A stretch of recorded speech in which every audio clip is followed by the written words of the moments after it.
Hey everyone.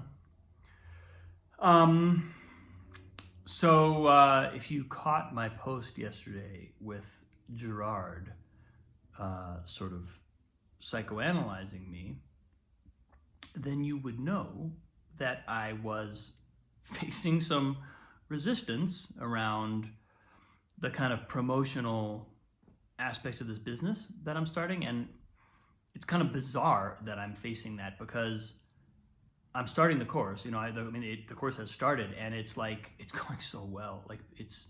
I'm loving what I'm doing, and I'm loving the responses from the students. Like everybody's just killing it, totally leaning in, really making themselves available and vulnerable, and doing really deep work, kind of right out of the gate. I mean, we're about halfway through week 2, so people are really leaning in, and so I just have this boundless enthusiasm about it. But I go to write a promotional post, and it's like I can't do it. I don't know. I've just been like kind of blocked, and but I had kind of an epiphany about it today, which was brought on slash just prompted by a student of mine who's also kind of becoming my part-time business coach, it seems.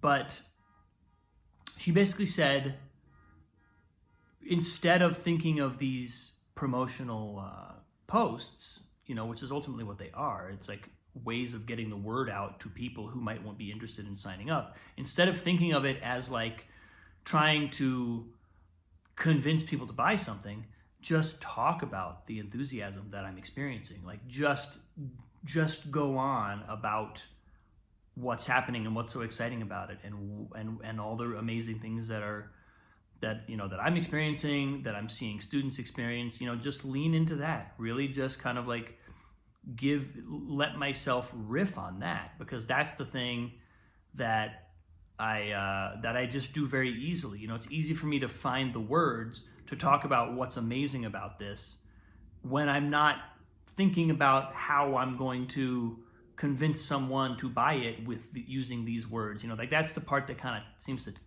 trip me up. And so I thought that was just a brilliant reframe of the process for me. And I think it also just relaxes me. It lets me really kind of lean into the truth. It lets me just lean into, and it lets me lean into every day. Every day something like that happens.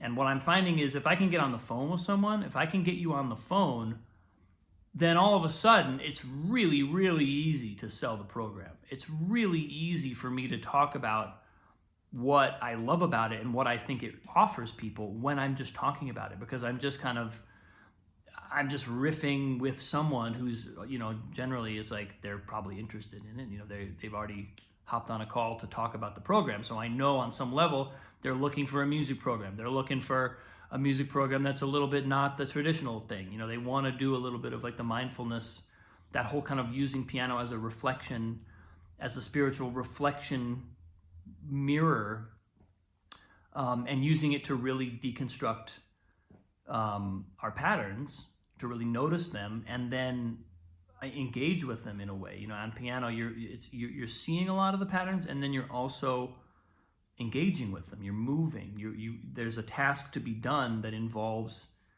a kind of like wrestling with sometimes, or just letting be, letting the pattern be, but still continuing to take one step at a time. And if people want to do that work, then I get them on the phone, and it's pretty easy to convince them that this is an amazing thing, because it's like, it's what they're looking for. It's what I love. So that was just kind of interesting to realize today. Like, don't think of it as promoting the business, or at least if that's not helpful, don't think of it that way. Even if it is serving that function, don't stumble on that idea that like somehow now what I'm writing has to be different because it's marketing instead of just my enthusiasm for the thing. So that was a really helpful step. And then again, in the amazing world of my students becoming my business coaches, another student was talking about like what's so cool about this program and the discovery mode versus performance mode thing that I've talked a little bit about, and how basically approaching piano from a place of discovery mode, in other words, where every mistake is actually just a subconscious intention, and it's literally being given to us by our own psyche or by the universe, however you want to think of it, because it's the next step in our evolution. It's the next gold nugget of wisdom for us to see, and we literally construe every mistake that happens on the keyboard that way. What I call discovery mode. She was like, if you approach piano that way, you literally cannot fail. There is no such thing as failure, because all you're doing is leaning into everything that happens with the curiosity and with the interest, the intrigue, like letting everything that happens be a discovery and create the next step in your consciousness evolution / piano skill development. It's like that framing of things is really great. And I love the phrase, what if you couldn't fail? What if you could study piano and you couldn't possibly fail? Wouldn't that be cool? And I think that that's ultimately what I'm doing. That's what I'm trying to provide, is a place where students can do that. People can approach piano that way. And not just in a kind of like Pollyanna, we're not going to be rigorous about music. It's actually the opposite of that. It's actually, we are going to be rigorous about music, but every single step, we're not rigorousness about music is second priority. The first priority is going to be, what is our response to everything we do? Can we turn our response into everything that happens, or our response to everything that happens, into something that generates interest, that generates discovery, that generates curiosity, that generates even joy. Like a mistake can generate joy, it can generate excitement, it can generate enthusiasm, because it's insight, because it is actually being given to us in the moment as the next moment of our revelation. When we can do that, we're approaching piano in a totally different way. We're approaching music in a totally different way. And so I love that idea. I love that idea that this is a program where we're going to go as deep as any other musical program. We're going to go all the way to the bottom of everything, and we're really going to develop ourselves on a deep level. But you cannot fail. Failure is off the table on day one, and we're just leaning into the discovery. We're just leaning into the discovery in every single moment, which is always the next thing for us to learn. There's no need for a standard or for any other kind of outside pressure in order to make progress.